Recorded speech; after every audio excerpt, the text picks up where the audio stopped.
Thank you very much, choir.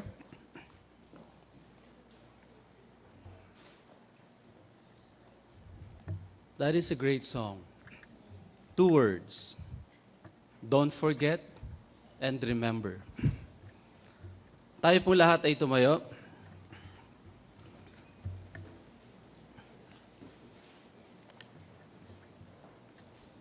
Maganda umaga po pala muna sa inyong lahat. Kapag nadi-disorient. At buksan po natin sa 2 Corinthians chapter 9, verse 8.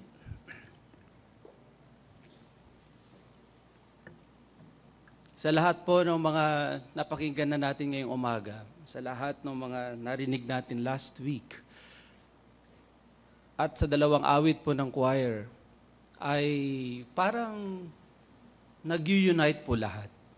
At lahat ay consistent ang mensahe na huwag po nating kalimutan ang katapatan ng Panginoon. At huwag nating kalimutan kung papaano tayo inakay ng kamay ng Panginoon. At atin namang alalahanin lahat ng pagkilos ng Panginoon sa ating buhay. Sapagkat minsan po, kapag marami tayong pinagdadaanan, kapag maraming mga uncertainties na ating naririnig, at maraming mga forecasts na lumalabas, ay nagkikreate po ng fear, nagkikreate ng pakiramdam ng parang hindi natin kaya.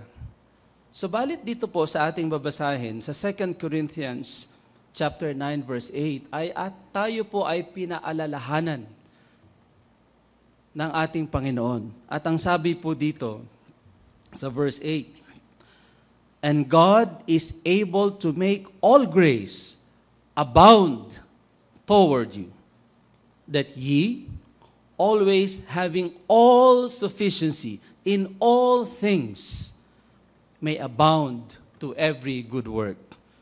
Ang atin pong pag-uusapan ngayong umaga, mga kapatid, ay ang mga principles na ating makikita patungkol sa sacrificial giving. At gagamitin po natin ang Macedonian churches bilang isang modelo kung paano po tayo bilang mga gawain ng Panginoon ay maghahanda at magbibigay. Tayo pong lahat ay manalangin. Aming Panginoon, kami nagpapasalamat sa inyo at aming itinataas ang inyong pangalan, Panginoon, sa aming kalagitnaan, knowing and recognizing that you are our God, our able God, our God who is faithful, and our God who never changes, our God who is holy, and our God who is the creator of all things that we see and that we know. At Panginoon, sa amin pong pag-alala ng mga bagay na ito, nawa ay magresulta ito sa panibagong kalakasan, Panginoon. Magresulta ito sa pagkakatatag ng aming mga pananampalataya upang kami magtiwala lamang sa inyo, Panginoon. Lalong-lalo na po sa aming paghahanda ng aming offerings at ng aming pagbibigay sa inyo. At sa aming pagtahak sa bawat araw, Panginoon, ay tanganan nawa namin ang mga katotohanan ito mula sa inyong salita. Na huwag namin makalimutan, Panginoon, at aming alalahanin sa araw-araw upang siyang aming maging gabay at maging source ng aming kalakasan. Hindi po ang mga bagay na aming nakikita, kundi ang mga bagay na hindi pa namin nakikita, subalit na ipangako mula sa inyong salita. Nawa ang lahat ng ito, Panginoon, ang siyang magpatibay sa amin. At sa aming pagbabasa at pag-aaral ng inyong salita ngayong umaga, Panginoon, kayo lang nawa ang aming maitaas. Please anoint my lips, Lord. I am not worthy to stand here, but as you have given me the privilege, Lord, to stand here, Lord, empower me. And just let your work and your word be preached this morning, and that we may be able to glorify only your name today. We also pray for our pastor who is now preaching there in Butuan, in Faith Baptist Church. Lord, I pray that you would also use him mightily as you've done in the past, that your children might be edified and encouraged. For we pray all these things In the mighty name of our Lord Jesus Christ. Amen. Please be seated now.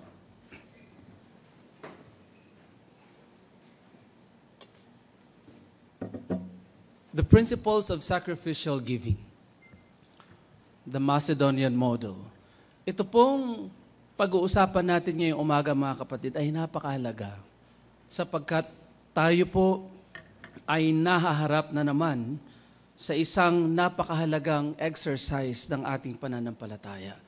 On March 20, the Lord willing, tayo po ay dadako dito sa ating bahay-sambahan at ating iaalay sa ating Panginoon ang bawat alay na ating ihinanda sa pamamagitan ng biyaya ng Panginoon na ating ihinanda sacrificially.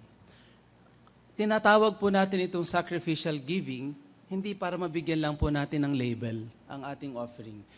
Because we really mean it that we are going to come before the Lord and offer unto Him sacrificially. Ito po hindi surplus. Ito po hindi sobra sa ating naipon. Ito po hindi nagkataon na meron tayo at that time. Kaya po natin ito tinatawag na sacrificial offering ay sapagkat ito po isang bagay na ating pinaghahandaan.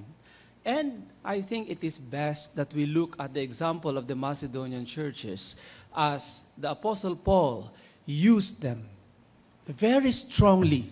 Makikita po natin mamaya sa ating pag-aaral na ang paghahandang ginawa ng mga mananampalataya doon sa mga simbahan doon sa Macedonia, and Philippi is one of them, okay, ay isa pong bagay na nagki-create ng isang paglago, isang bagay ng pagpapatunay, proving ng ating pagkakilala sa ating Diyos, at proving, pagpapatunay ng ating pag-ibig sa ating Diyos, at proving ng ating pananampalataya sa ating Diyos. Ito pong bagay na ito, kaya po siya tinawag na sacrificial offering, ay isang bagay na napakatindi ng paghahandang ating dapat gawin. At ang una pong paghahanda ay ang ating mga buhay. Ang una pong punto na ating nais makita mula sa mga simbahan sa Macedonia is that the grace of God enables us to give sacrificially. The grace of God enables us to give sacrificially. Ito pong model na ito na titingnan natin mula sa churches doon sa buhay ng mga mananampalataya sa Macedonia ay napakayaman. Kung atin pong susuriin, kung ating titingnan, ay hindi po sila nalalayo sa atin. Ang mga experiences, ang mga ginawa nilang paghahanda, ay iba lang po yung tiyempo noon. Pero yun pong kalalagayan ng buhay ng mga mananampalataya noon ay napakalaki ng pagkahambing. The similarities are the same, are a lot. And if we are going to look at them, basahin po natin doon sa 2 Corinthians chapter 8. Ito po'y binasa natin kanina sa ating Bible reading. Let me read from verses 1 to 5 and just read along. This is Apostle Paul writing to the church of Corinth. Siya po ay nasa Macedonia at sumusulat siya doon sa simbahan sa Corinth. Bakit po? Sapagkat ang Corinth at that time ay china-challenge ni Apostle Paul to learn as a body to give. In fact, at that time, nag-commit na po ang church ng Corinth. At ang sabi nila, yes, we will send our gift. There was already a commitment, and Apostle Paul was using the example of the believers in the churches in Macedonia to challenge and to strengthen the brethren in Corinth. At ang sabi po niya dito, moreover, brethren, mga kapatid, we do you to wit of the grace of God bestowed on the churches of Macedonia, how that in a great trial of affliction, the abundance of their joy and their deep poverty abounded unto the riches of their liberality. For to their powers, and I bear record, sabi ni Apostle Paul, yea, and beyond their power, they were willing of themselves, praying us. Nakikiusap sila sa amin. Sabi niya, na kahit sa ganong kapighatian, sa ganong kahirapan na meron sila, ay nananalangin sila, kinukumbinsin nila ako. Kami, sabi po niya, with much entreaty that we would receive the gift. I think ito po'y binigyan na ng illustration ni Apostle, ng ating pastor, kung paanong ipinakiusap ng mga churches sa Macedonia na, Apostle Paul, please receive this gift. Sila pa ang nakikiusap in their deep poverty, in their trials and affliction. And take upon us the fellowship of the ministering to the saints.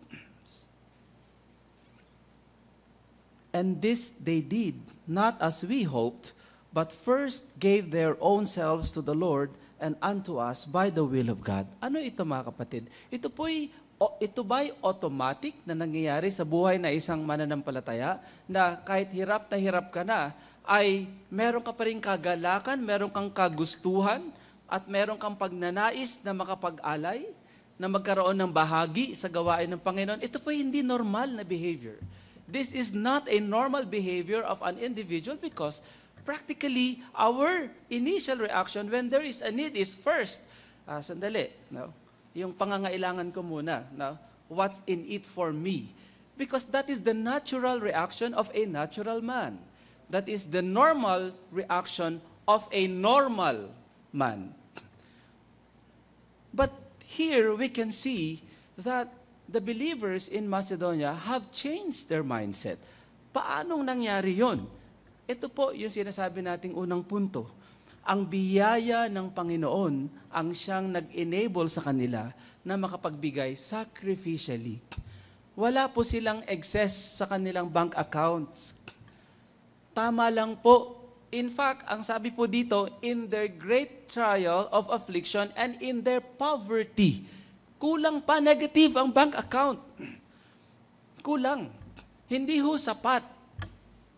And in fact, probably kung may mga businessman dito, ito po yung aking sariling interpolasyon lang, ay nanganganib yung kanilang mga businesses. They were endangered at that time. Great trials of affliction. At ano ang nagbunsod sa kanila upang magkaroon ng kagustuhan na makapag-alay sa Panginoon? Ito pong biyaya ng Panginoon na kanilang tinanggap. At kilala po natin ito mga kapatid. Ephesians chapter 2 verses, kung grace po ng biyaya ang pinag-uusapan natin, anong verses po yan?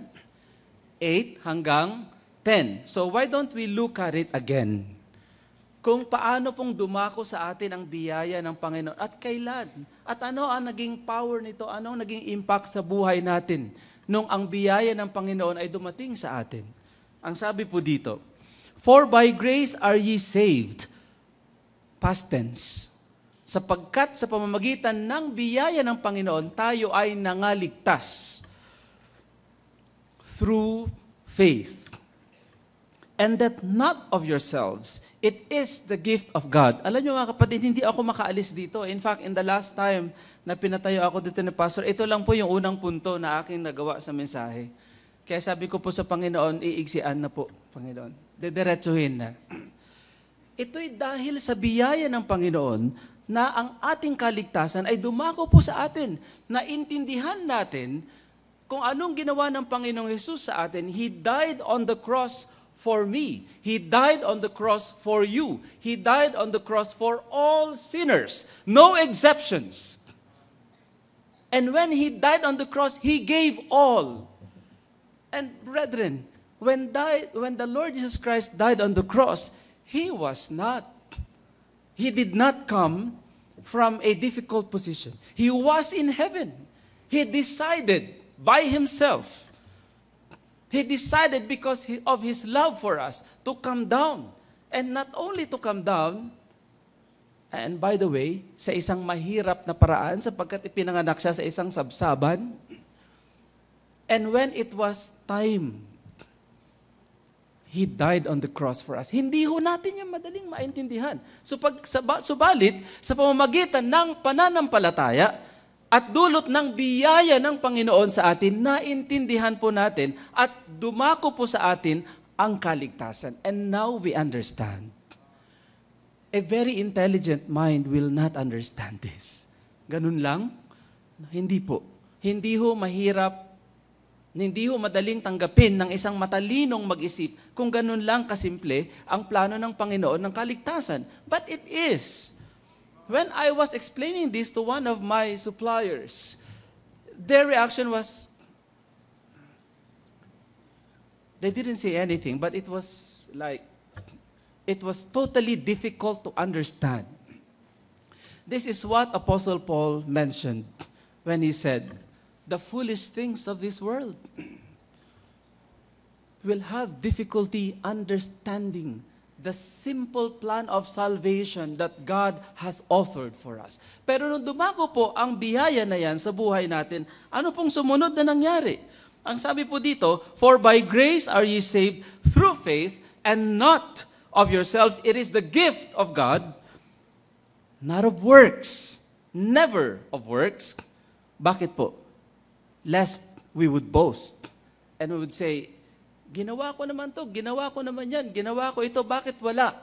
Bakit walang kaligtasan? Hindi po. Ang Panginoong Hesus lamang ang may akda ng ating kaligtasan at siya lamang ang namatay sa krus ng Kalbaryo, and therefore, He is the only Lord and He is the only Savior of any man that who would come to Him and ask forgiveness and accept Him as His personal Savior. So kung ito pong simpleng bagay na ito ay hindi pa natin ginagawa sa buhay natin, now is the time. Now is the perfect time of salvation for you.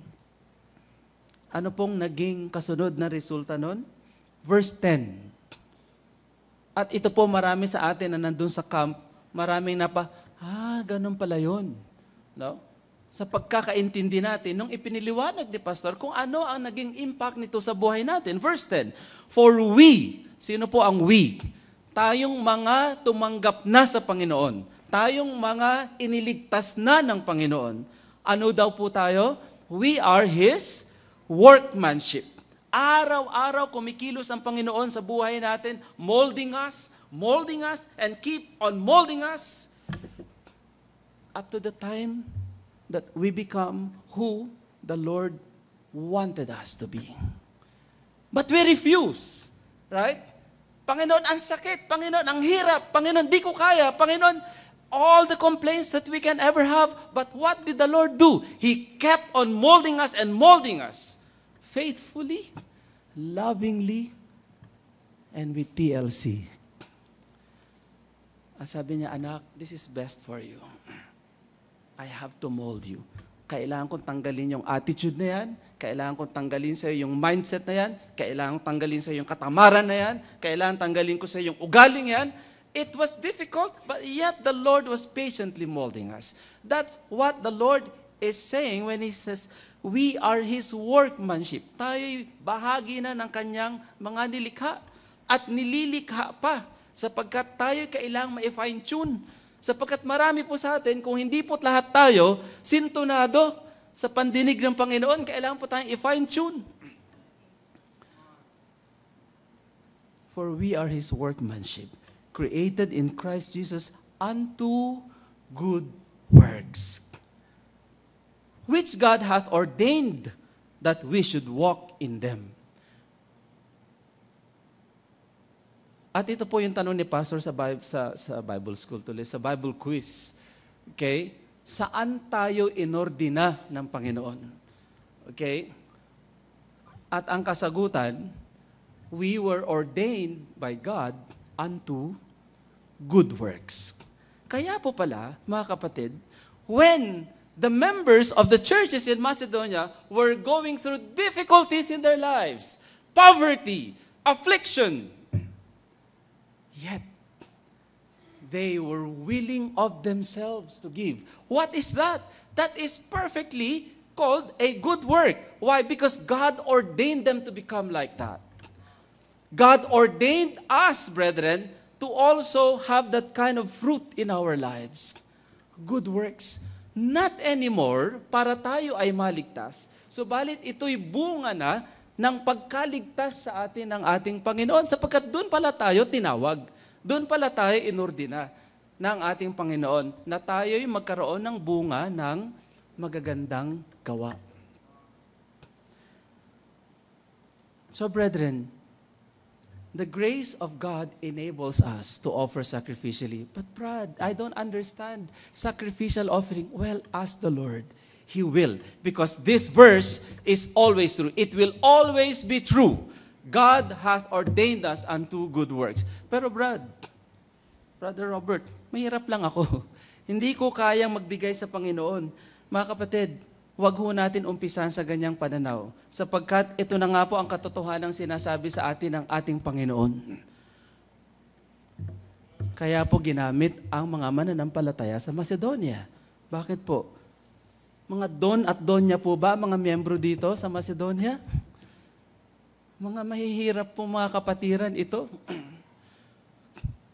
Bakit po ito ang ginamit ni Apostol Pablo na halimbawa? Sapagkat yung kanilang excitement, yung kanilang willingness na makapagbigay, magkaroon ng bahagi. Sapagkat ito sinabi ni Apostol Pablo, that they will have a fellowship in the ministering of the saints. Upang magkaroon sila ng bahagi para sa pagmiminister sa mga banal. At ang bawat tinanggap po ng Panginoon ng makasalanan ay tinawag ng banal.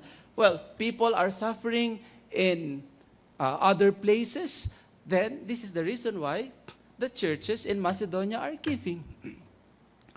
Kaya po mga kapatid, our offering or good works are results of God's grace and the working of God in the lives of the believers. Another thing that's very important for us to understand the point that the grace of God enables us to give sacrificially is this. Our offering is given in thanksgiving. Mga kapatid, pag nagbigay po tayo ng offering, it has to be given in thanksgiving because we received everything for free. Is there anything that we are giving back to the Lord? Nothing, because all the things that we have, that we possess. Unang-una ang buhay natin. Kaya po tayo humihinga pa sapagkat inaalaw ng Panginoon na mabuhay pa tayo. Okay? As basic as that. Pero kaya po nagbubukas ang opportunity sa buhay natin sapagkat binubuksan ng Panginoon sa buhay natin. At kaya rin po nagkakaroon at lumalalim ang mga kaalaman natin sa buhay ay sapagkat binubuksan ng Panginoon ang mga opportunities for us to be trained, for us to experience difficult situations in lives.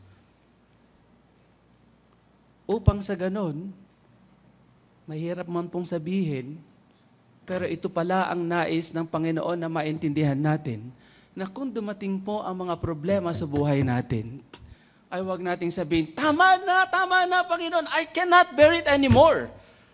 Hindi daw po pala ganon ang dapat nating maging attitude towards it. Because every situation that the Lord brings and allows to happen in our life is part of the formula of our learning.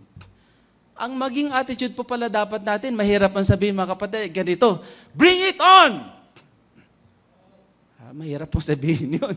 Hindi ho madaling sabihin yun. Sapagkat ang pagkilos po pala ng Panginoon, sa biyaya niya sa atin, ay tayo'y gawing mga perfect na mga mananampalataya, mature na mga mananampalataya, and knowing that the Lord will not allow anything that will happen into our life that will not be for our own good, we should accept whatever the Lord will allow to come pala in our lives. That is how the grace of God is going to work. So when we give of our offerings unto the Lord, we have to give it in thanksgiving.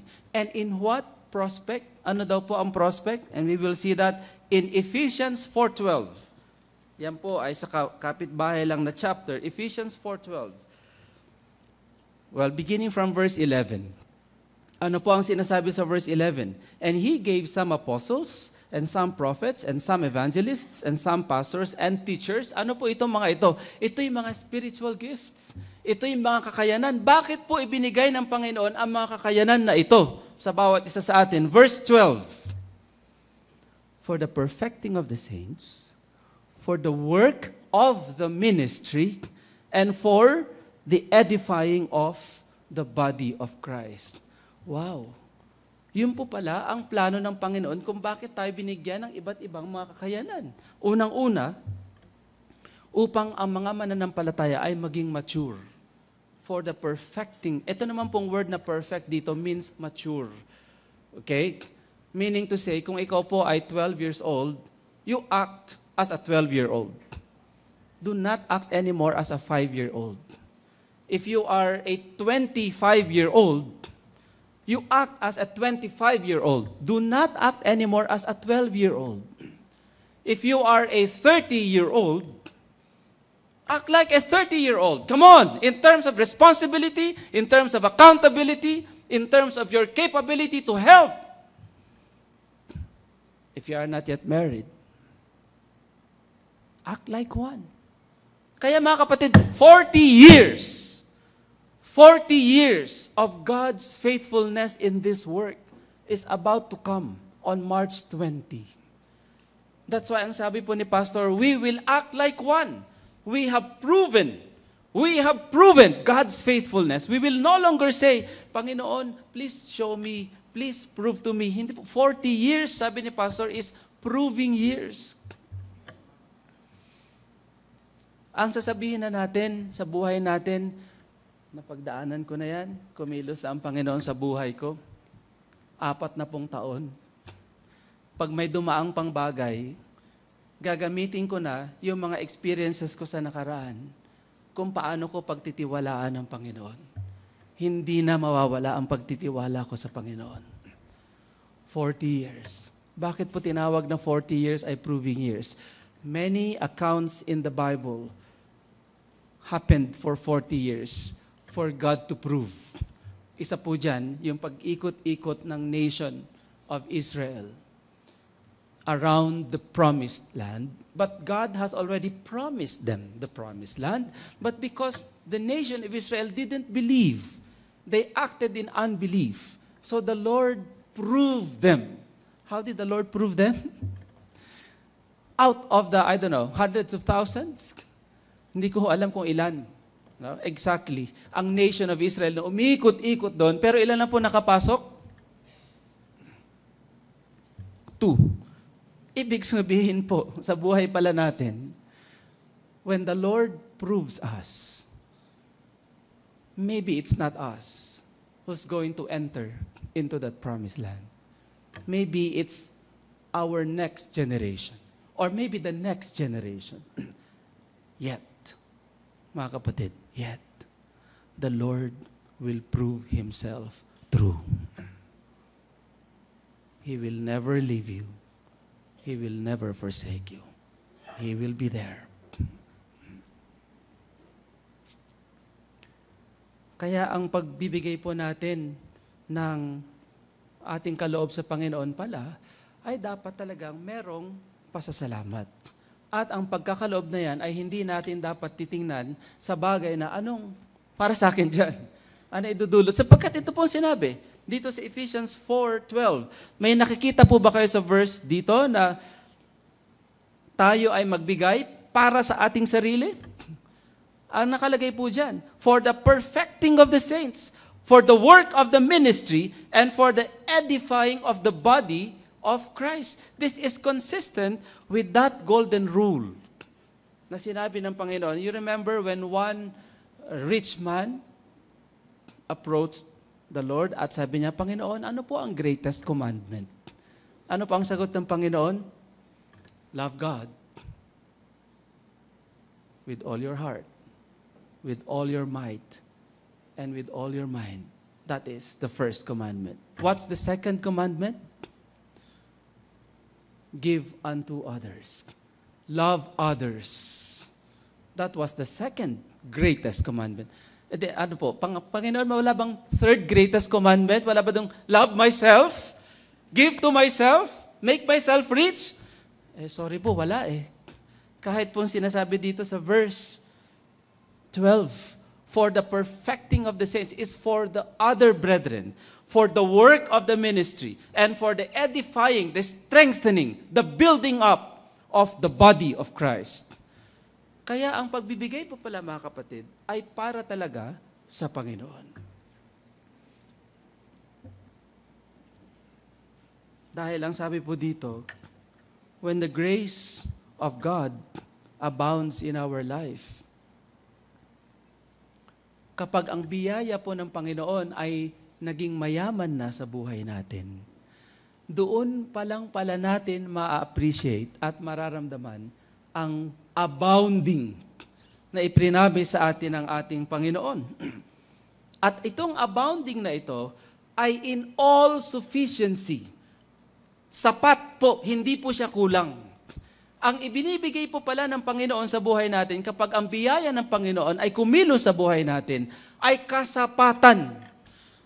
In all sufficiency. 2 Corinthians, we'll go back to our text, chapter 9,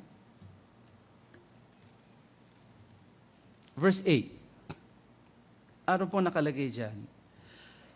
And God is able to make all grace abound toward you, that ye, always having all sufficiency in all things, may abound to every good work. Kapag po pala ang biyaya ng Panginoon ay namayani sa buhay natin, ang resulta po pala nito ay may kasapatan lahat ng ating mga pangangailangan. Mga kapatid, ang sabi po ng salita ng Panginoon, all sufficiency. Kaya kapag meron po tayong mga naisin sa buhay na hindi nangyayari, baka naman po kasi sobra yung hinihingi natin sa dapat nating hingin. Or hindi pa panahon, kailangan pa tayong maghintay. Sapagkat totoo po ang pangako ng Panginoon. This is what the Word of God says. 2 Corinthians chapter 9, verse 8. We will have all sufficiency. Now, if this were true, it cannot be. Nasasabihin natin sa buhay natin, ang dami nating pangangailangan. Baka naman po, ang mga tinitingnan natin ay yung ating mga desires that are not yet there. The danger, brethren, when we stay in that kind of a mindset is that we forget to acknowledge what we're enjoying now.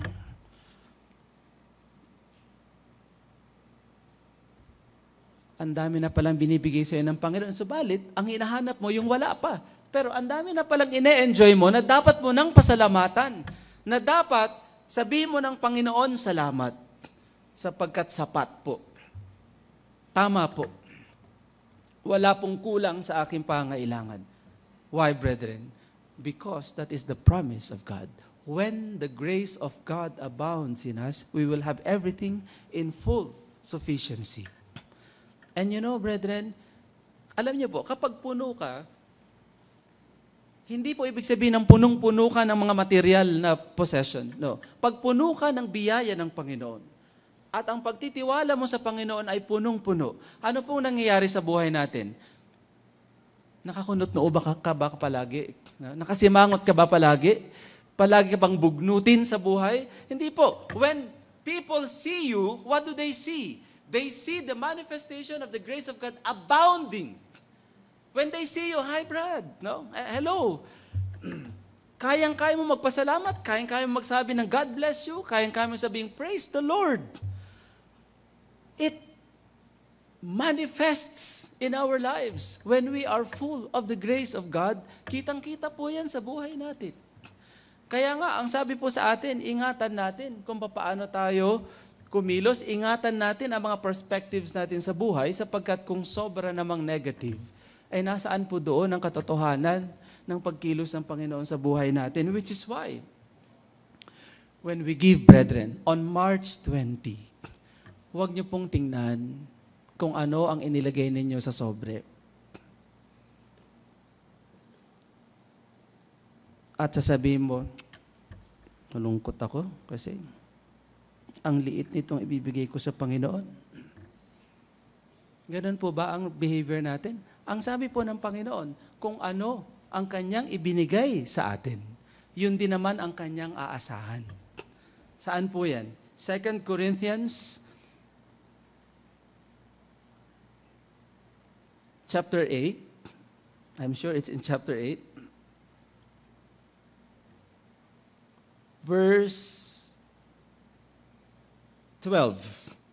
Medyo nagdi-jump-jump po ako sa aking outline, kaya ako nawawala. Verse 12. Ano pong nakalagay dyan? Can we read it all together? For, if there be first a willing mind. Ano daw po ang kailangan kapag tayo magdadala ng offering natin sa Panginoon? A willing mind. Okay? Huwag yung sacrificial na naman. Dapat po merong willingness. Okay? Kung totoong ang biyaya ng Panginoon ay kumikilos sa buhay natin, merong munang unang willing mind. Ano po yung pangalawa? It is accepted according to that a man hath, not according to that he hath not. Buti pa siya. 10,000 yung binigay niya, ako 1,000 lang. Kapatid, kung ibinigay sa'yo ng Panginoon ay yun lang na capacity, yun lang po ang ina-expect ng Panginoon sa atin. Huwag natin ikumpara ang mga sarili natin dun sa ibang mga nag-aalay. Ang pinakamahalaga po, ang sabi ng salita ng Panginoon, first have a willing mind. A willingness to offer unto the Lord. Why? Because the grace of God hath already abounded in us, and because that happened, the manifestation of good works to which the Lord has ordained us to be should now come out. Kaya, meron po talagang kagaanan ng loob at katuwaan na mag-alay when that day comes. Huwag po natin iisipin yung amount. Ang tingnan po natin, kung ano ang binigay sa akin ng Panginoon, ito. Ang pinakamalaga po sa lahat ay ang kalidad ng puso natin pag dumating yung araw ng ating pag-aalay. In fact, hindi lang po yan every sacrificial offering and every September. Every time we give of our offerings here in our church, let us be careful about our hearts. Let us be careful about our lives. And remind ourselves that it is the grace of God that enables us to offer sacrificially. Second point. Sandali po pala. May isa po pala akong napakalagang nais na i-share sa inyo to prove that point. Mark chapter 12, verses 41 to 44. I'm sure marami po sa atin dito ang nakakaalam ng account na ito. And this is about the woman who gave her mites. And Jesus sat over against the treasury, and behold, how the people cast money into the treasury. Inoobserbahan po ng Panginoon, nakaupo siya sa isang gilid, kung paano magbigay ng offering ang mga tao. And He was observing them as they go and give of their offerings. At ano po ang nakita ng Panginoon? And many that were rich cast in much. Ano pong sabi doon? Marami pong mga mayayaman ang talagang naglagay ng napakadami. Bakit po? Kasi noon, yung offering ay maririnig mo talaga yung kalansing. No? Kapag nagbitaw ka ng offering doon, ganon, kadami. At marami daw pong mga mayayaman ang nagbigay ng napakarami. Next verse. And there came a certain poor widow. And she threw in, how many mites? 2 mites. Which make a farthing. Hindi nga po makabuo ng isang centavo at that time. Okay? Next verse. At nung nakita po niyang nagbigay ng 2 mites yung poor widow, ano pong sabi ng Panginoon? And He called unto Him His disciples. Sabi niya, hali kayo, tingnan ninyo.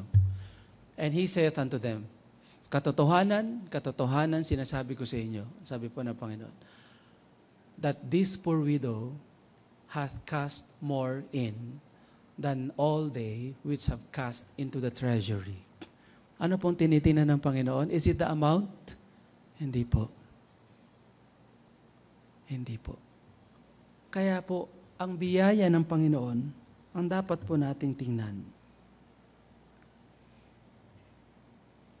na siyang kumilos sa ating buhay.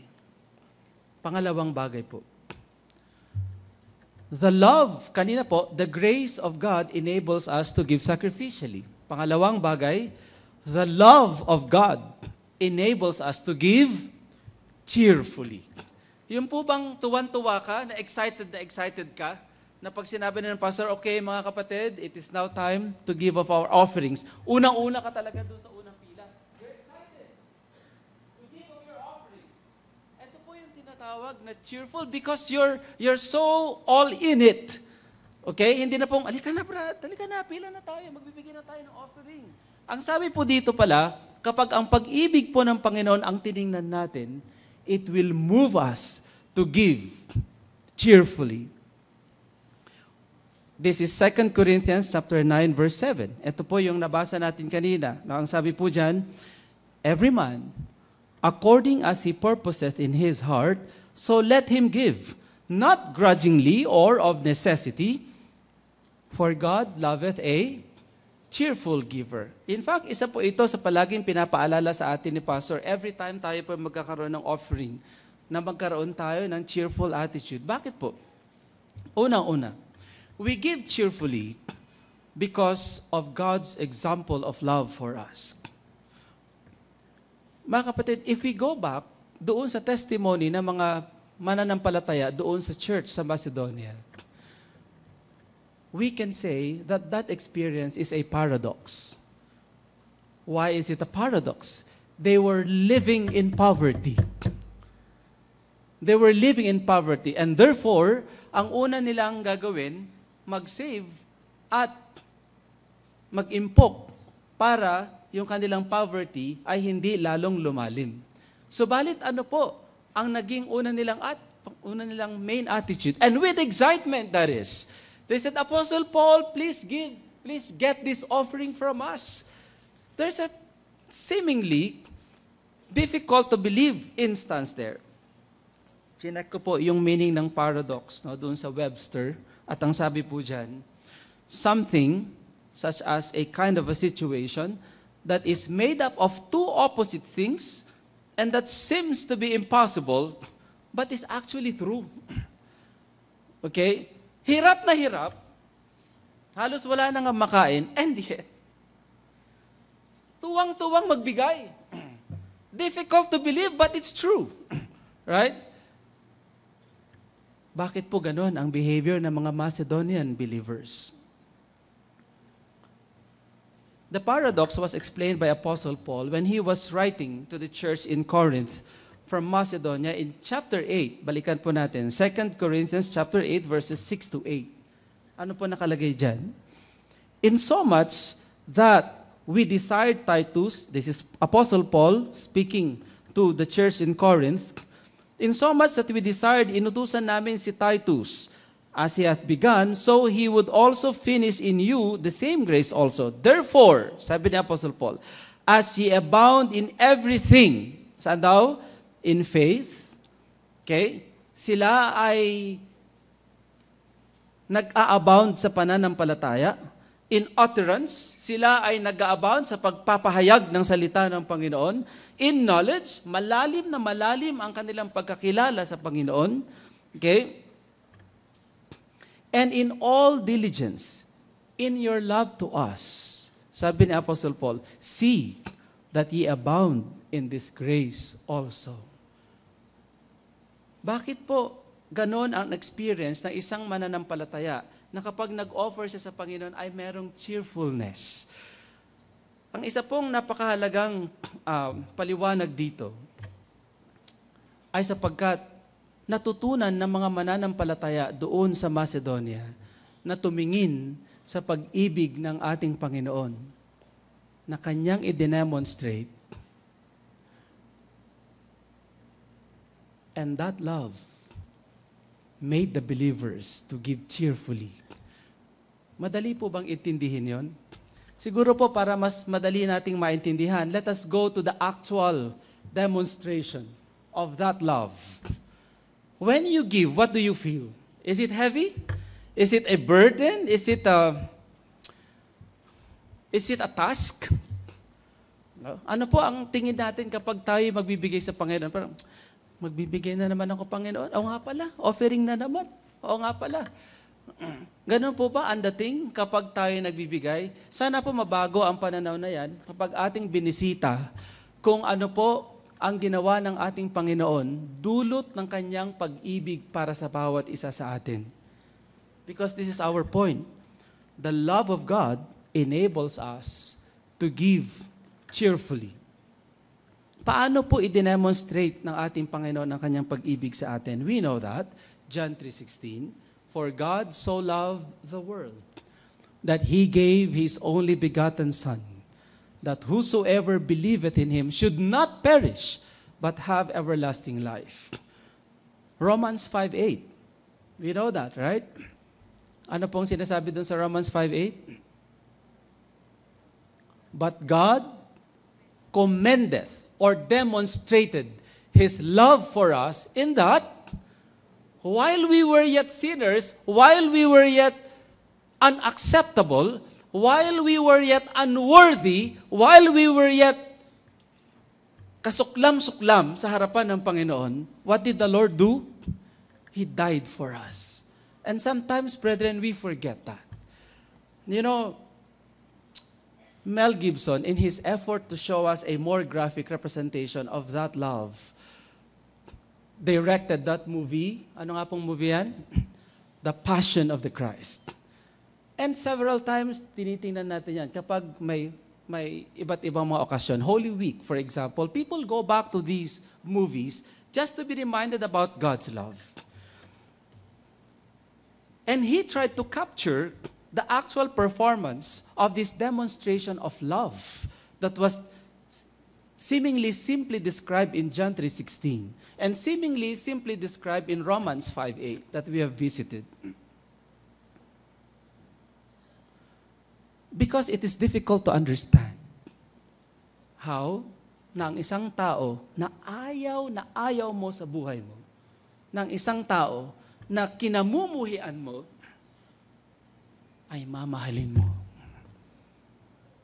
That is totally difficult to understand from a human perspective.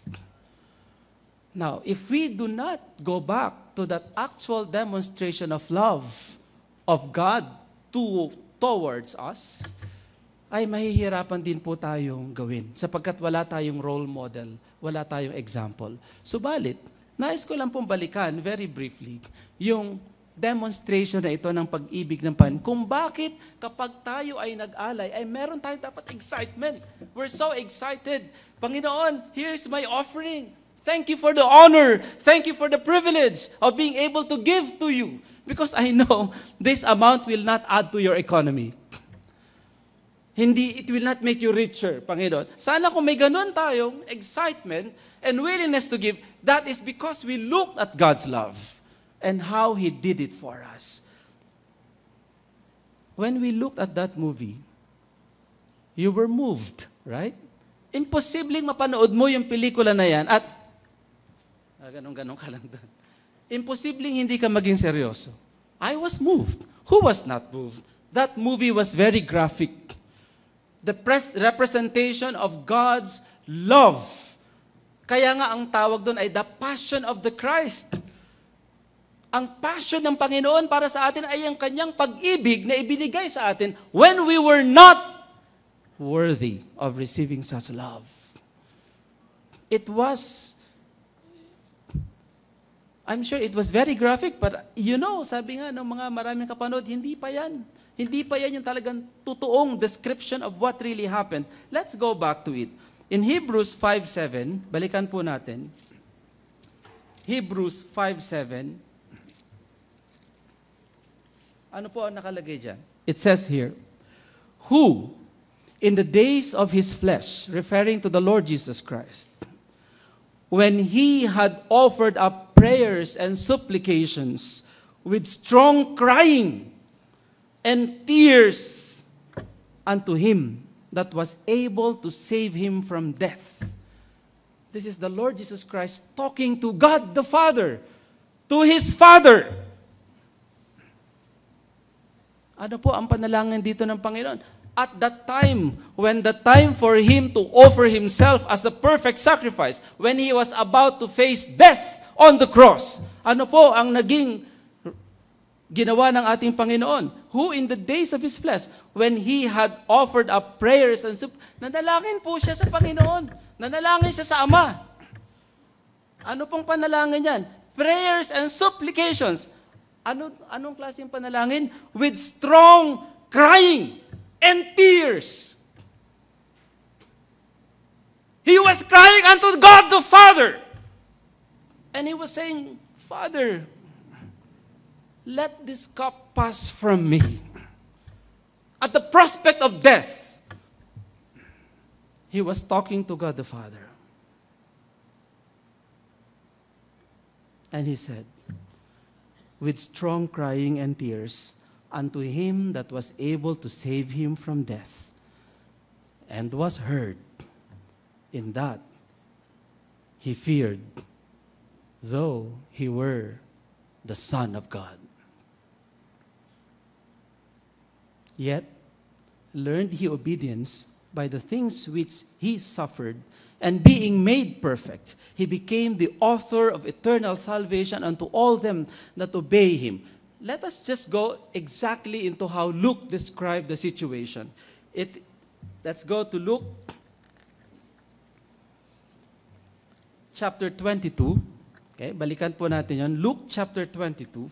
Mga kapatid, we are talking about the demonstration of the love of God for us. Bakit natin sinasabi na kapag naalala natin ang pag-ibig ng Panginoon sa atin, ay dapat cheerfully tayong nagbibigay. Sapagkat naaalala natin kung paanong inibig tayo ng Panginoon sa kapanahunan na hindi tayo kaibig-ibig. Luke chapter 22. And verses 41 to 42, let us carefully read these verses in order for us to have a visual, an imagination of what it could have been at that time when the Lord was talking to his Father. Verses 41. And he was withdrawn. Well, let's begin from 39. And he came out. Ito po'y pagkatapos ng Lord's Supper, pagkatapos siyang kausapin ng mga disciples, lumabas sila into the garden.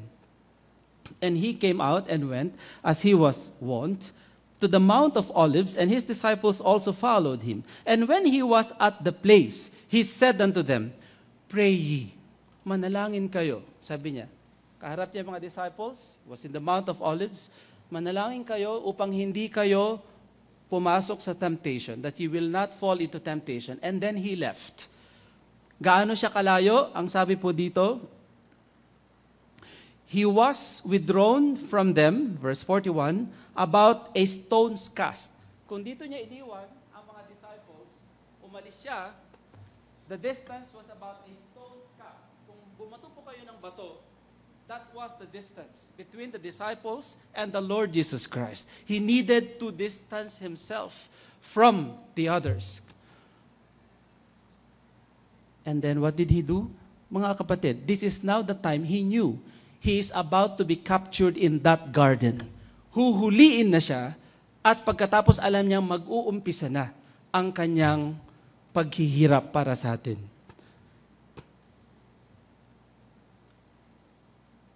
He was about a stone's cast and kneeled down and prayed, saying, what was the first prayer of the Lord Jesus Christ?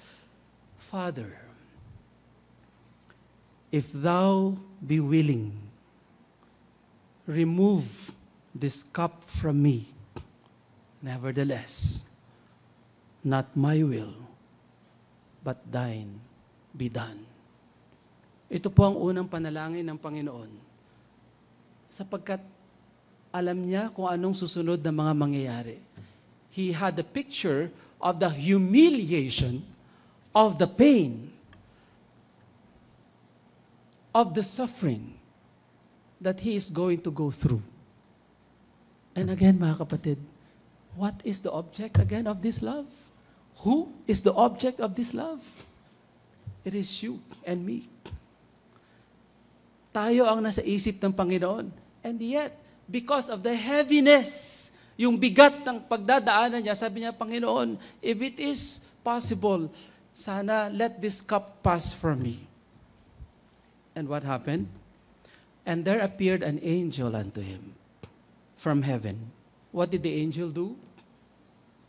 What did the angel do? The angel strengthened him. So you can imagine, in a graphic manner, the Lord is kneeling. He was praying intently to the Lord here. And he was saying, Lord, if it is possible, let this cup pass from me. Anong sagot ng Panginoon? There was an angel, he strengthened him. Pinalakas siya. Some theologians were saying, well, it is not possible. There's only one possible solution for mankind to be saved. And that is for you to go through this. For you to die and be offered as a sacrifice for man. And seemingly, nung sinabi sa kanya yung mensahe na yon, ano pong sumunod? Did he rejoice?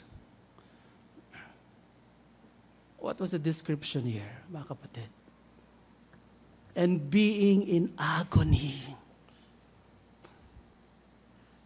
Yung pong nakita nating description kanina sa Hebrews 5:7 that says, in tears, shouting. So it didn't seem to be a quiet prayer. It seemed to be, Panginoon, Father, pleading and in agony. He prayed more earnestly. And his sweat was, as it were, great drops of blood falling into the ground. The agony was so much. The struggle was so much. He knew this is the command of God. He knew this was the plan of God. He knew that he was sent down. John 3:16. He knew that God wanted to demonstrate His love for us. Romans 5:8. Mga kapatid, when we share this gospel to other people, let us not simplify this because here in this word of God, the way that the Lord Jesus Christ suffered for us is very graphic. Napakalinaw pong description. Huwag ho nating isimplify ang pag-ibig at ang demonstration ng pag-ibig ng Panginoon sa atin and how He died on the cross. He was in agony at the prospect of this death. Such agony was described to be so intense that drops of sweat fell from His face and they were as if drops of blood. And we know the rest of the history, mga kapatid. He fulfilled the command victoriously, and that He died on the cross. Victoriously? Yes. Shamefully? Yes. With pain and much suffer? Yes. How can we say He died victoriously? On the third day, He rose again and seated at the right hand of the Father.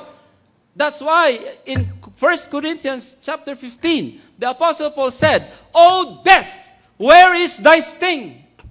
O grave, where is thy victory? The Lord Jesus Christ did all these things for us victoriously. And why is it that we act as if we have a dead God? And why is it that when we go through difficulties in life, we complain and then we give up? Our God rose from the grave victoriously. Whatever we go through in life, we will go through victoriously. And this is why He said, Anak, I will never leave you. I will never forsake you. I will be with you. So when we go through whatever kind of journey in our lives, brethren, let us remember the demonstration of God's love for each and every one of us. And so, brethren, when it's time for us to give of our offerings, sana wag nating hawakan yung ating offering at sabihin natin, Panginoon, let this cup pass from me. After all the demonstration that God has given to us about His love, sana po, pagdala-dala po natin yung offering natin, Panginoon, here it is. Eto na, Panginoon. Salamat po. Sapagkat alam kong kayo ang Diyos, kayo ang may-ari ng lahat, kayo ang victorious na nagligtas sa amin. At alam ko, itong amount na to hindi magdadagdag sa riches mo. Subalit binigyan mo ako ng karapatan, binigyan mo ako ng opportunity na makapagbigay sa iyo, Panginoon. Cheerfully, I am giving it. When we look at God's love, we will give cheerfully. So sana po, mga kapatid, on March 20, let us bear that countenance. Because our inspiration is the love of God for us. When we share of this gospel to other people, let us think about God's love and let's present it as graphically as possible so people would understand. Because John 3:16 seems to be so simple. Romans 5:8 seems to be so simple. But actually, pag binalikan po natin yung totoong demonstration ng pag-ibig sa atin ng Panginoon. Finally, and thank God, nakatapos din po ako na outline. Our faith from God enables us to give generously by offering our lives first to Him and then obeying Him. Dalawang steps po ito. Una, sa pamamagitan ng pananampalataya na ibinigay sa atin ng ating Panginoon. Remember, Ephesians 2:8 and 9? For by grace are you saved through faith. At nung tayo nakakilala sa Panginoon, we understood what faith meant. And our faith that we received from God enables us to give generously. As in generously, mga kapatid. Paano po natin magagawa iyon? Una, ang sabi po dito, by offering our lives first. Yan po ang pinakita ng mga members doon sa church sa Macedonia. They first offered their lives unto God.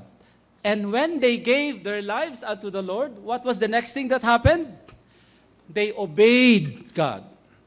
Kaya po pala, mga kapatid, kung nahihirapan tayo sumunod sa Panginoon, kasi hindi pa natin nagagawa yung first step, which is to give our lives first unto the Lord. To recognize that whatever we have, it is God who gave us.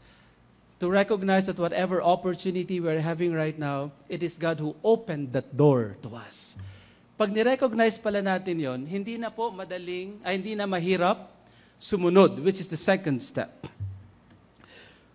Romans 10:17 tells us how faith begins in the life of a believer. So then faith cometh by hearing, and hearing the word of God. And when that faith came, Romans 12:1. Ito na po yung sinasabi ni Apostle Paul, nang sabi niya, I beseech you now therefore, brethren, by the mercies of God, that ye present your bodies a living sacrifice, holy, acceptable unto God, which is our reasonable service.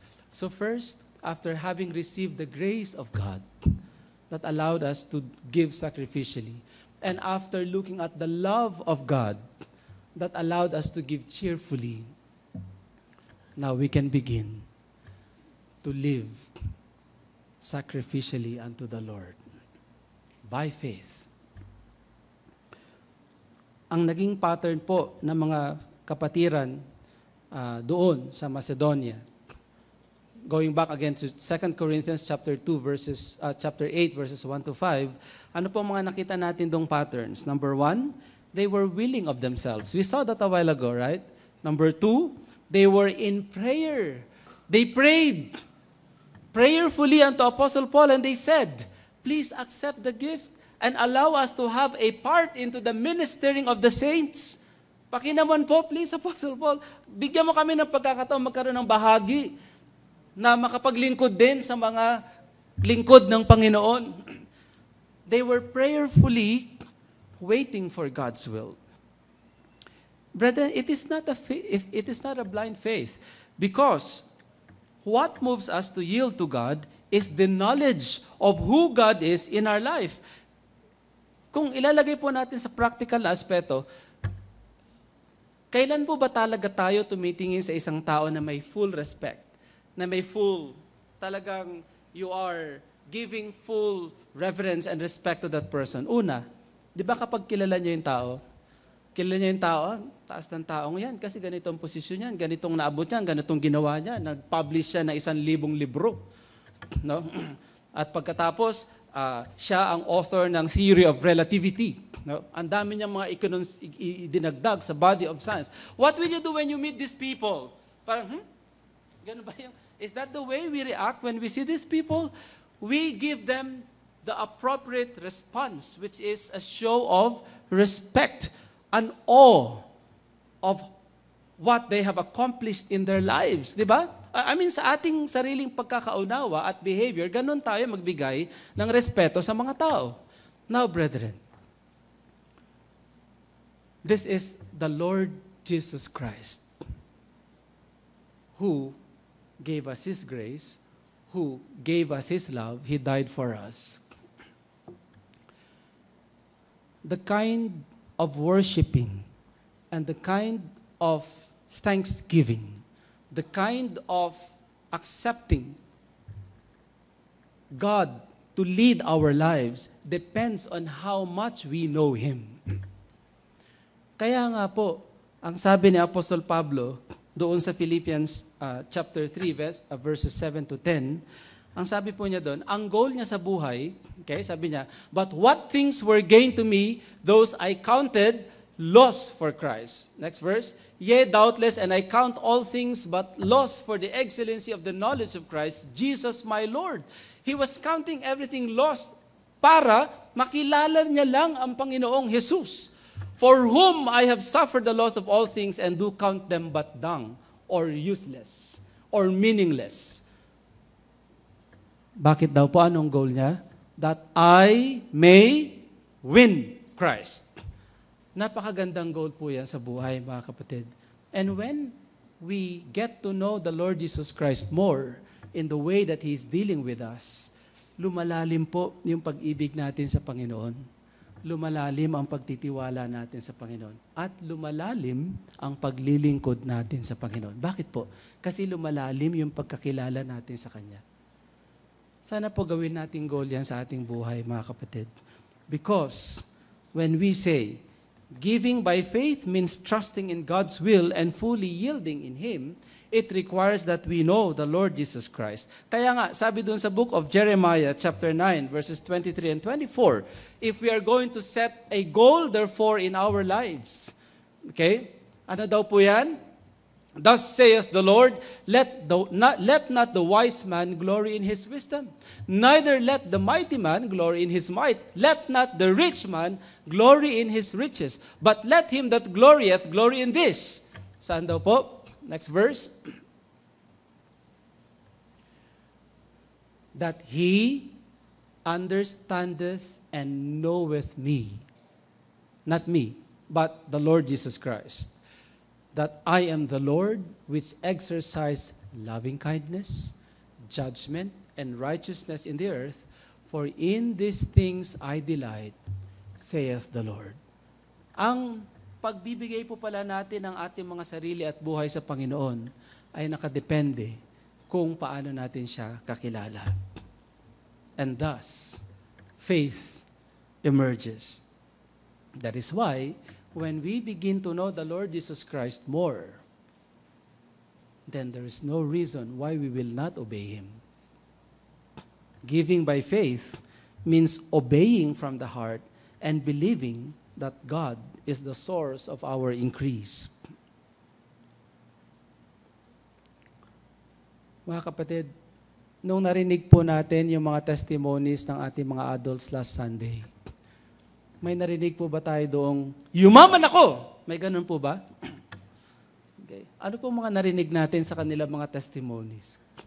Napagdaanan nila ang mga struggles victoriously in their lives. Brethren, it does not translate, okay? It does not always translate into material prosperity. No. It translates into us having that right mindset that it is God who owns everything that we own. that it is God who is going to open doors for us. What is the practical application of this? So when an opportunity opens its door to us, huwag hong hoops. Baka mawala eh. Okay? Huwag hong ganon mga kapatid. Sukatin po natin ang opportunity na yan ayon sa salita ng Panginoon. Sapagkat siya naman po ang nagsabi, siya ang source ng lahat ng increase. Siya ang nagbibigay ng power sa bawat isa na magkaroon ng gain of wealth. So kapag may nawala po sa atin, ang sabihin natin sa sarili natin, ay, hindi pa plano ng Panginoon ngayon. Huwag hong yung gagawin nyo lahat ng paraan, kahit alam na nating mali, just to get it. Brethren, nasaan po doon ang obedience? Nasaan po doon ang pagtitiwala sa Panginoon? Wala po. If we are preparing, you remember, brethren, that was actually the reason why God took the kingship of Saul, because he was more leaned towards the sacrifice rather than obedience. Kaya ang sabi sa kanya ni Samuel, behold, to obey is better than sacrifice. Kaya mga kapatid, March 20 is our sacrificial offering. Yes, the sacrifice is important. But first, let us check our hearts. Are we in full obedience to God? Are we in full submission to God? Baka pumawala kasi lahat ng mga ipinagkaloob sa atin ng Panginoon na opportunities.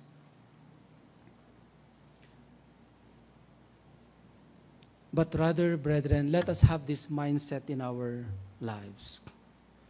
That when an obedient heart responds to a need in faith, when an obedient heart responds to a need in faith, God's miraculous economics begin to unfold. Nais ko po sanang ulitin yan. Kapag ang isang marunong sumunod sa Panginoon ay magre-responde sa isang pangangailangan, sa isang sitwasyon na merong pananampalataya, God's miraculous economics, hindi ko na may Tagalog, ang pagkilos ng Panginoon ayon sa kanyang ekonomiya, nang merong wonders. You remember? Ang sabi doon sa Book of Psalms, "Oh, taste and see that the Lord is good. Oh, taste and see that God is good." Kikilos po ang economics ng Panginoon. How can we prove that? Brad, ano yan? How can we prove all of these things? Well, mga kapatid, we don't have enough time, but eto lang po ang masasabi ko sa inyo. You remember that little lad when the Lord Jesus Christ fed ilang thousands po yun ng tao? How much resource was there at first? Such that after that miraculous feeding of the 5,000 men, was there lacking? May kulang po ba? Negative po ba ang economy? Hindi po. Ano pong nangyari sa economy ng Panginoon? Sobra. How can we explain the woman of Zarephath when she only had how much? The last oil. Kaya nga sabi niya,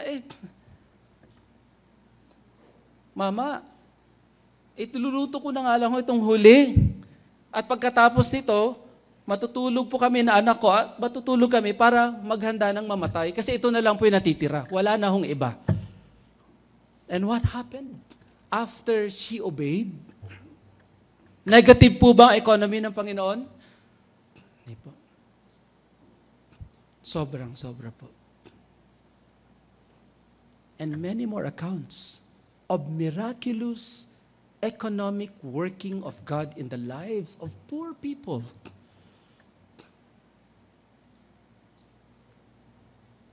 Is it impossible? that when we learn to yield our lives in God and obey God in our lives, that the miraculous economic working of God in your life, and in my life can also happen. Brethren, these are given to us as accounts to testify that we have an omnipotent God, an ever-powerful God, to testify that we have an omniscient God. The Lord knows. The Lord knows what you're going through. The Lord knows what is the need of the hour. The Lord knows. These are testimonies that our God is the same faithful God before in the Old Testament times and now in the New Testament times, dealing with the New Testament churches in the same manner. Have we lost trust? Hindi ko po alam kung ano pong kalalagayan natin ngayon sa ating buhay. Pero mga kapatid, remember this. The grace of God will enable us to offer sacrificially. The love of God will enable us to offer cheerfully. And the faith that God gave us will allow us to be able to give and yield our lives before God and obey God so that when it is time to give, we can give generously. Lahat po ng mga katotohanan ito ay galing sa salita ng Panginoon. I was crying when I was typing. I was given that opportunity to type the testimonies of our adults. Sa totoo lang po, hindi ko yun nasulat ng isang upuan. I had to get out of a coffee shop while typing it. Kasi tears were rolling down my eyes. Kasi I was so moved. Ang pinag-uusapan po natin ay proving God. And these are testimonies. We don't need to go back to the lives of the Old Testament believers. Now with this, the lives of the New Testament believers are practically proving that God is true. Proving that God does not change. Proving that God is omnipotent. Proving that God is omniscient. Ano pa pong kinakailangan nating i-describe at i-demonstrate? Nandito na po lahat sa ating harapan. If the Lord is sending you an important message today, do not harden your hearts. Sa totoo lang po, when I was in the process of doing this message, I had to stop several times. I cried.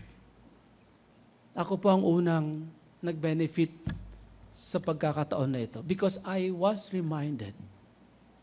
Napakadami pong mga fearful moments sa business. Napakarami pong mga bagay nakakabahan ka sa nangyayari. Sa mga iba't ibang relationships, sa customers, sa suppliers, napakadami po. Na kapag tiningnan mo, magkakaroon ka ng agam-agam. Pero dahil po sa mensaheng ito, I thank God, I was encouraged. If the Lord is dealing with you today, do not harden your hearts. Tayo pong lahat ay tumayo.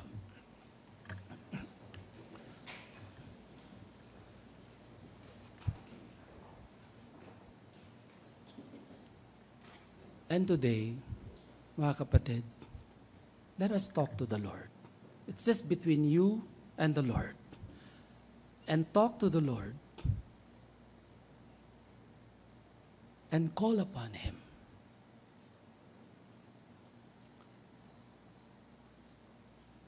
This time with full confidence, believing that the Lord will be true to His word. If the Lord is speaking to you today, why don't you come here in front and commune with the Lord and tell Him, Lord, I want to obey you. Thank you for your grace. Thank you for your love.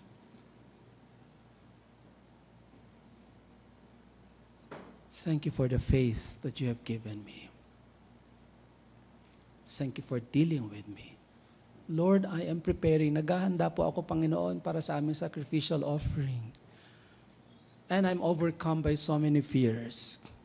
I'm overcome by so many cares. But Lord, you said that we should cast our cares upon you. For you care. So Lord, please forgive me. And Lord, thank you. If this is the prayer that you have in your heart, why don't you commune with the Lord today? And remember how that the Lord held the hands of these believers in the Old and in the New Testament times. And don't forget who our God is. Because He is the same God before, and He is the same faithful God now. As we call our song leader, you can come. You can come to the altar, you can sit wherever you are, and you can talk to the Lord, and just commune with the Lord.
Well, whether you believe it or not, God remains to be true. God will remain to be faithful. God will never leave us nor forsake us. His mercies and His grace will always be abounding. They will always be new every morning. Let's sing the second verse here, prayerfully. My Father's house of light, my glory circle throne. I left for earthly night, for wandering sad and lone. I left it all for Thee, as Thou left aught for me. I left it all for Thee, as Thou left aught for me. I realize that I've spoken to believers mostly this morning. Pero para po sa ating mga bisita ngayong umaga, ay isang bagay po ang nais naming maibahagi sa inyo ngayon. Ang bagay po na ang ating buhay ay walang kasiguruhan. Subalit ang ating Diyos ay mahal ka. Mahal ka ng Panginoon. Ayaw ng Panginoon na ang buhay mo ay mapahamak. Mula nung ikaw ay pinanganak, plano na ng Panginoon na ikaw ay iligtas. hanggang sa ngayong araw na ito na iyong marinig ang plano ng kaligtasan ng Panginoon. Yes, Christ died for you. Christ paid in full your sins. Binayaran na yan lahat ng Panginoon. Christ loved you kahit hindi mo pa siya kilala. At ngayon, nag-open po na imbitasyon ng Panginoon for you, telling you to come. Come. Tama na ang paglalakbay ng walang pag-asa. Tama na ang paglalakbay ng buhay ng walang Panginoon. Ngayon, ang araw na maaari mo siyang tanggapin sa iyong buhay, sa iyong puso. Just come and meet these gentlemen here, our preachers in front. And they will help you. They will assist you into accepting Christ as your personal Savior. But you have to come.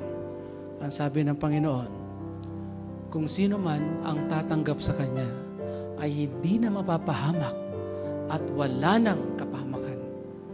Bagkus ay magkakaroon ng buhay na walang hanggan.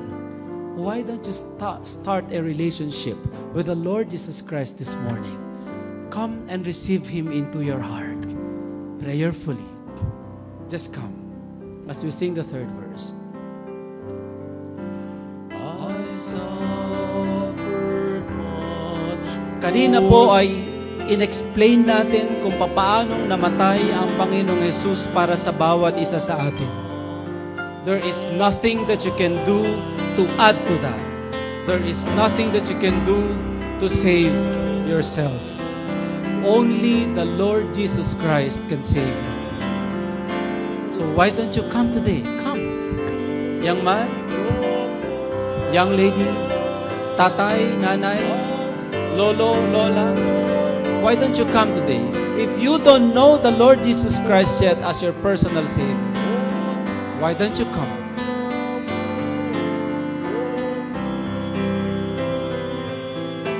I'm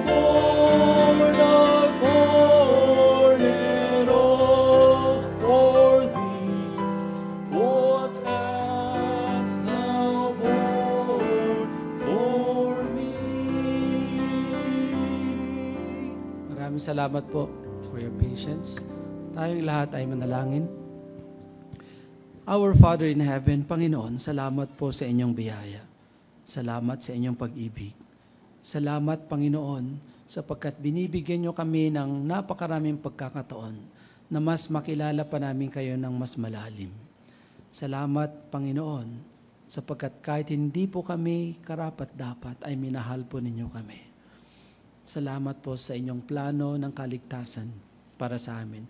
At sa mga bisita namin na hindi nagkaroon ng kalakasan ng loob, Panginoon, na pumunta sa harapan upang kayo'y kanilang tanggapin bilang Panginoon at tagapagligtas. O Lord, as you have been merciful and gracious to all of us, I pray that there will come a time na ito'y kanilang maintindihan. Even for those who are joining us through our internet services, Lord, work in their lives. And for those who still do not know you as their personal Savior, Lord, give them some more chances as you have done to me, as you have done to many of us here.